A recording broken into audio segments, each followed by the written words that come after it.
नाजरीन, यूके के farmer ambassador sir David Manning ने खबरदार किया है कि यूके और अमेरिका के ताल्लुकात में जिलजिला नुमा तब्दीली आ चुकी है, जो मुहिज एक वक्ती झटका नहीं है बल्कि एक मुस्तकबिल तब्दीली है। गार्डियन न्यूज के मुताबिक बरतानिया के नए इत्तेहादी ढूंढने पड़ेंगे क्योंकि अमेरिका के साथ कई अहम मुआहदे न्यूक्लियर कॉपरेशन अब खतरे में नजर आ रहे हैं। गार्डियन न्यूज में बताया गया है कि ये बात उन्होंने हाउस ऑफ लॉर्ड्स की एक कमेटी के सामने दिए गए बयान में कही, जहां उनके साथ मजीद 3 फॉर्मर ब्रिटिश एम्बेसडर्स ने भी शिरकत की। उन सब का कहना था कि अमेरिका और यूके की पॉलिसियों में इख्तिलाफात से ज्यादा दोनों ममालिक के नजरियात और इक़्तिदार में फर्क पैदा हो रहा है, जिसकी वजह से दोनों के ताल्लुकात कमजोर हो रहे हैं। अब जानते हैं कि ताल्लुकात में बिगाड़ ये सब आखिर हुआ कैसे, ताल्लुकात में बिगाड़ क्यों आया। यूके और अमेरिका का स्पेशल रिलेशनशिप हमेशा से वर्ल्ड पॉलिटिक्स में एक मजबूत इत्तेहाद के तौर पर देखा जाता है। दोनों ममालिक ने वर्ल्ड वार्स, कोल्ड वार, दहशतगर्दी के खिलाफ जंग और नेटो जैसे डिफेंस एग्रीमेंट्स में एक साथ काम किया है। खास तौर पर इंटेलिजेंस शेयरिंग में, यानी कि खुफिया मालूमात के तबादले में दोनों ममालिक का गहरा ताउन रहा है। लेकिन नाजरीन, अब सूरत हाल काफी ज्यादा संगीन नजर आ रही है। डोनाल्ड ट्रंप के दौर में यूके और अमेरिका के ताल्लुकात में तनाव बढ़ा। ट्रंप की सबसे पहले अमेरिकन फर्स्ट पॉलिसी ने यूरोपियन एलाइज को पीछे धकेल दिया और नेटो जैसे डिफेंस मुआहदों, डिफेंस एग्रीमेंट को कमजोर करने की कोशिश की गई।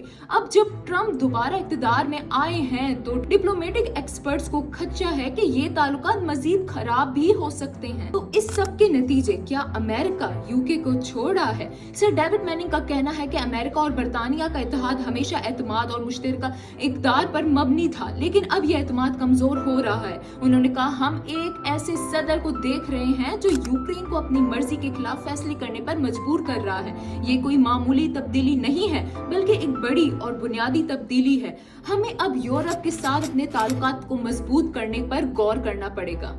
सिर्फ यही नहीं, उन्होंने ये भी कहा है कि अमेरिका यूके के साथ न्यूक्लियर कॉपरेशन खत्म कर सकता है और नेटो का बुनियादी उसूल है कि अगर किसी एक मेंबर पर हमला हो तो सब मुल्क उसकी डिफेंस करेंगे। अब ये ज्यादा महफूज नहीं लगता। इस सब से फॉर्मर एम्बेसडर्स के खदशात काफी ज्यादा बढ़ते हुए नजर आ रहे हैं। यूके के एक और फॉर्मर एम्बेसडर नाइजल शेनवाल्ड ने कहा कि हम किसी भी ग्लोबल प्रॉब्लम पर अमेरिका के साथ इत्तेफाक नहीं करते, चाहे वो मिडिल ईस्ट हो, ईरान हो, मौसमियाती तब्दीली हो, चाइना या फिर खुद यूरोप हो। बरतानिया यानी कि यूके की पोजीशन अमेरिका से ज्यादा यूरोपीय ममालिक के करीब है। इसी के साथ साथ फॉर्मर एम्बेसडर पीटर वेस्टमॉक ने मजीद खतरनाक बात की कि उनका कहना था कि अब कुछ इन्फ्लुएंसर लोग कह रहे हैं कि अमेरिका यूरोप को छोड़कर रशिया के साथ इत्तेहाद बनाने की कोशिश कर रहा है। ये खतरनाक सूरत हाल है जो कई दहाइयों में पहली बार देखने को मिली है।